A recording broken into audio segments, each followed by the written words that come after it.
Good day, I'm Stephen McHugh, and this is your JIS News for Wednesday, October 24. 1,500 additional young people will be trained under the Jamaica National Service Corps program.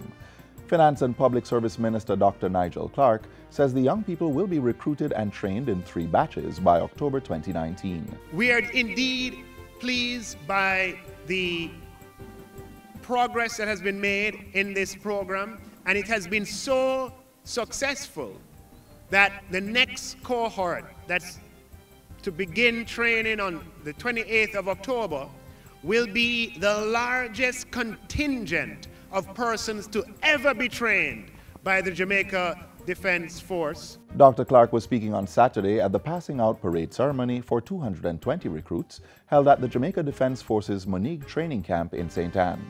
He commended the graduates and encouraged them to continue adhering to the values that were instilled during their training.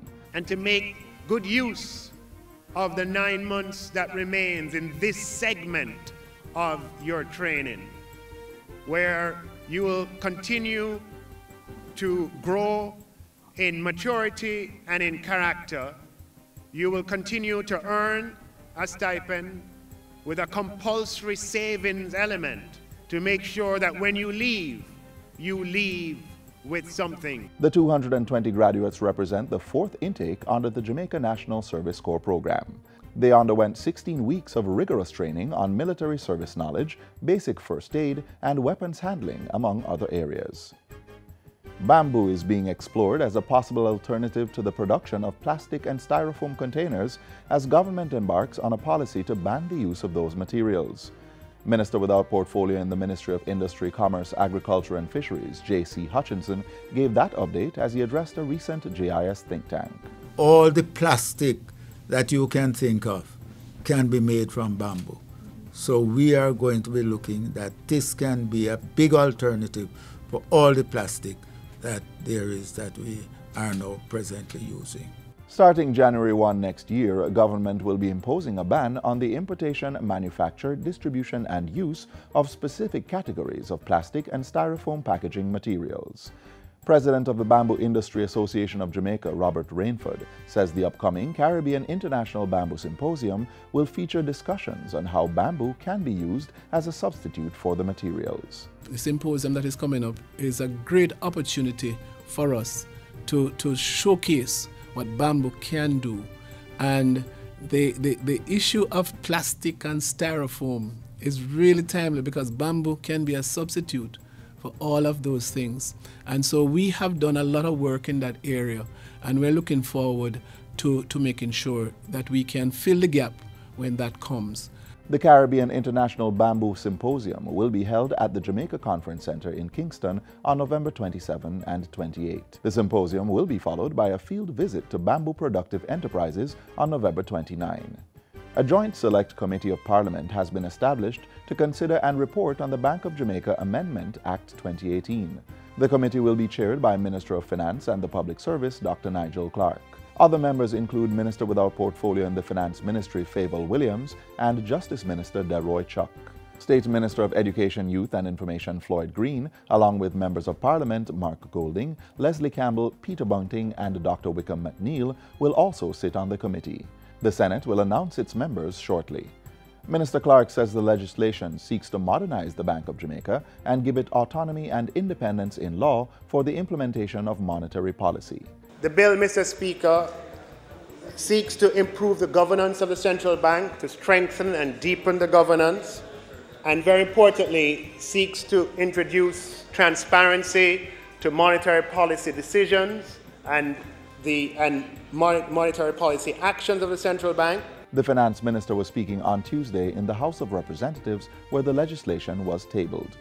He pointed out that the Bank of Jamaica Amendment Act was also seeking to ensure that the central bank was adequately capitalized at all times. The country will know in November if reggae music will be inscribed on the UNESCO Intangible Cultural Heritage Representative List. The submission to have reggae inscribed on the World Heritage List was made in March 2017. Culture Minister Olivia Grange says technical experts from UNESCO are currently in the process of examining Jamaica's reggae nomination dossier.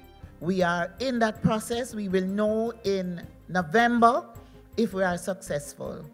But we are working very hard to ensure that just like Kingston has been designated by UNESCO, the creative city of music, that reggae music will be designated as Jamaican, and that we will be protected worldwide.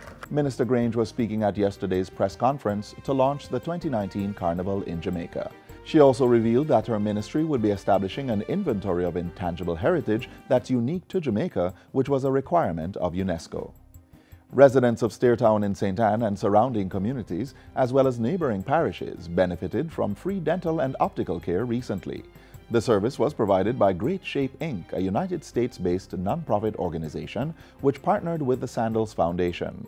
The team administered laser surgeries for scores of persons with referrals and provided free prescription glasses, sunglasses, and reading glasses. This is our first year doing laser surgery. When people have glaucoma, they have a lot of pressure in the eye, and with this surgery we could reduce the pressure in the eye and save their sight for many years. The team of volunteer doctors from the US and Canada also carried out blood sugar and pressure screenings between October 15 and 19.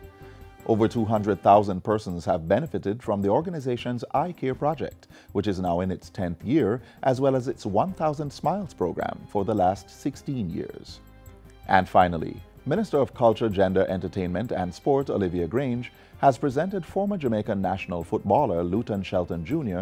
with a $5 million check to help with medical expenses. The funds were provided by the Sports Development Foundation. Minister Grange delivered the check on Monday during halftime at a football match at the Harbourview Stadium in Kingston. The money will go towards the medical expenses of Luton, who has been battling amyotrophic lateral sclerosis, ALS, since 2016. ALS is a progressive neurodegenerative disease that affects nerve cells in the brain and the spinal cord.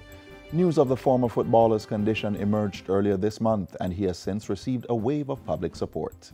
And that's it for JIS News Today. I'm Stephen McHugh. Thanks for watching.